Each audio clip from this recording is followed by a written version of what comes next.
Okay, I've got some more important slides and facts, because all this is leading up to why I believe buy-to-let will continue to grow and grow almost exponentially. Who here buys brand new homes?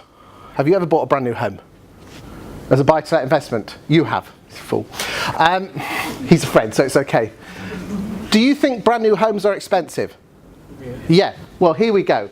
The blue line is what the average value of a property in Chelmsford has been since 1996, and the yellow line has been the average value of a brand new home since 1996.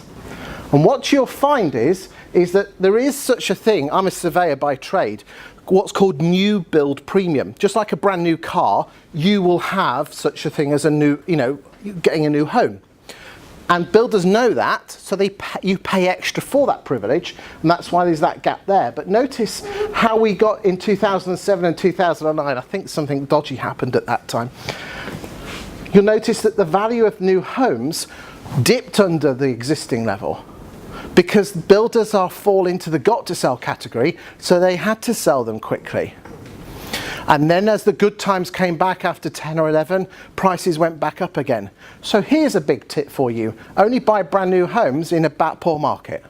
Top tip there for you. Okay, who here's got a mortgage? I have. That is, if you added up every single person's mortgage in Chelmsford, it would equal £2.506 billion. That is a lot of money. I thought that was an interesting slide. If you added everyone's mortgage up, that is everyone's mortgage in just Chelmsford. We're not talking the villages, just Chelmsford. To the pound. Good, isn't it? I like that.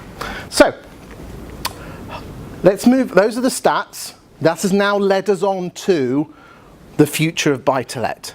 And because that is the big question. Are we sitting on some ducks here, or are we sitting on an asset that's going to continue to grow? Are we going to still get tenants wanting to rent our houses and get decent rents? So, the first question I want to ask is this. Back in 2001, 50,799 households in Chelmsford were homeownered. So, by 2011, what did that number go down to? Shout some numbers out, madam. You're going to be wrong anyway, so. 35,000. 35,000. Madam. No idea, really. Have a guess, go on. You're going to be wrong anyway, so we're all going to be wrong. 45,000. You're 45, well, we're going to go. Well, 51,000. You silly boy. It's 40. It'd gone up. Gone up. But in 2011, 78.6% of houses were privately owned. Oh, I put the numbers the wrong way around. I have to change this slide. Right, that number there should say 73%. It was a late night last night. So 73% of households in 2011 were homeowned.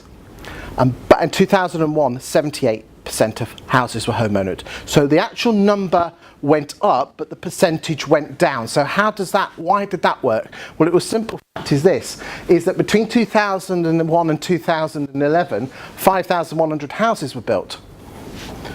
But the number of rental homes went from 4,300 to 8,300. You lot were buying them. So whilst the number of homeowners went up, because the number of houses built also went up by a huge number, and most of them were bought by privately rented, the proportion went down. Because the number of private rental houses in Chelmsford went from 6.7 to 12%. That number is actually higher. I'm going to tell you what that number is in a bit. It'll make your eyes water.